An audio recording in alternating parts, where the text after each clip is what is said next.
बिस्मिल्लाहिर्रहमानिर्रहीम। आज का हमारा सबक बहुत ही अहम सबक है। हम नमाज में चूँकि रफ़ा यदैन नहीं करते, हम नमाज शुरू करते हैं तो एक बार तकबीर तहरीमा के वक्त सिर्फ उठाते हैं और बाद में हाथों को नहीं उठाते। तो अनाफ का मज़हब यही है।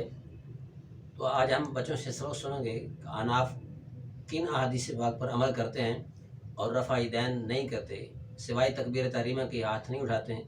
तो सबसे पहले मोहम्मद साहिल से सुनते हैं कि वो हदीस पाक सुनाएं जिस पर अनाफ अमल करते हैं और सिर्फ रफ़ा यदैन करते हैं तकबीर तहरीमा के वक्त। नमाज में तकबीर तहरीमा के वक्त हाथ उठाते हैं, इसके अलावा पूरी नमाज में रफ़ा यदैन नहीं करते। जी मोहम्मद साहिल। हज़रत अब्दुल्ला बिन मसूद रज़ी अल्लाह अन्हु ने फरमाया, अला उसल्ली बिकुम सलात रसूलुल्लाहि सल्लल्लाहु अलैहि वसल्लम, क्या मैं तुम्हें रसूलुल्लाह सल्लल्लाहु अलैहि वसल्लम की तरह नमाज ना पढ़ाऊँ? फसल्ला फलम यरफ़ा यदैहि इल्ला फ़ी अव्वली मर्रतिन, तो उन्होंने नमाज पढ़ाई और सिर्फ पहली मर्तबा अपने दोनों हाथ उठाए। किताब है जामे तिर्मिज़ी, हदीस नंबर 257। माशाल्लाह मोहम्मद साहिल वाजिद ने हदीस पाक सुनाई जामे तिर्मिज़ी की।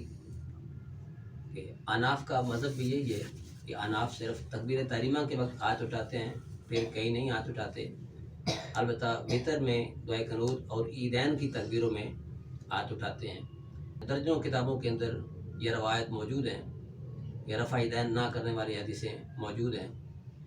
और एक और बात अहम जो है, 10 सहाबा कराम को जन्नत की खुशखबरी दी, जिनको अशरा मुबशरा कहा जाता है। इन 10 सहाबा कराम में से किसी एक सहाबी में से ऐसी कोई रवायत मौजूद नहीं है कि रफ़ा यदैन करना चाहिए।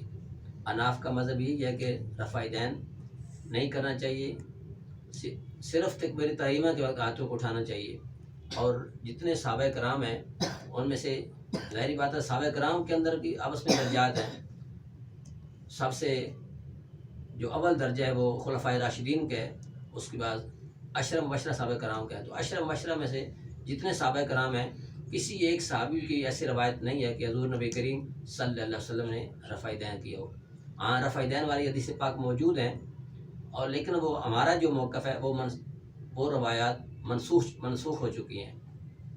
तो एक और किताब है तावी शरीफ, तकरीबन तमाम मदारस के अंदर ये किताब पढ़ाई जाती है। उसमें असवद रज़ी अल्लाह तआला अन्हु आपने कहा कि मैंने उमर बिन ख़त्ताब रज़ी अल्लाह तआला अन्हु को सिर्फ पहली तकबीर में हाथों को उठाते हुए देखा। एक और रवायत है हज़रत मुजाहिद रज़ी अल्लाह तआला, ये भी तावी शरीफ के अंदर मौजूद है। हज़रत मुजाहिद कहते हैं कि मैंने इब्न उमर रज़ी अल्लाह तआला अन्हु के पीछे नमाज पढ़ी, नमाज में सिवाय पहली तकबीर के आपने हाथ नहीं उठाया, आप हाथ नहीं उठाते थे। तो इस तरह बेशुमार जो है वो दलाइल दिए जा सकते हैं रफ़ा यदैन ना करने के वाले से। लेकिन जो आप ख़ास उसूल ज़हन में रखें वो ये है कि रफ़ा यदैन, एक तरफ रफ़ा यदैन करने की हदीसें मौजूद हैं और दूसरी तरफ रफ़ा यदैन ना करने की हदीसें मौजूद हैं।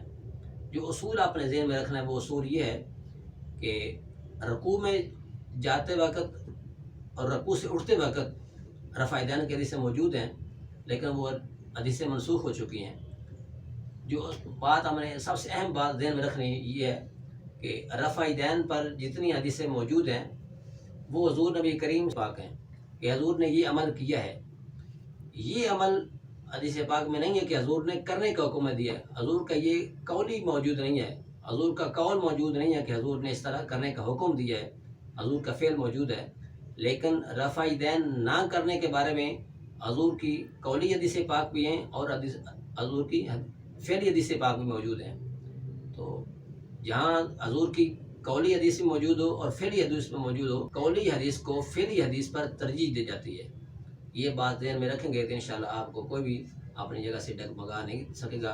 अल्लाह वाला शरीक आपको मुझको हक बात समझने की, अमल की तौफीक अता फरमाए।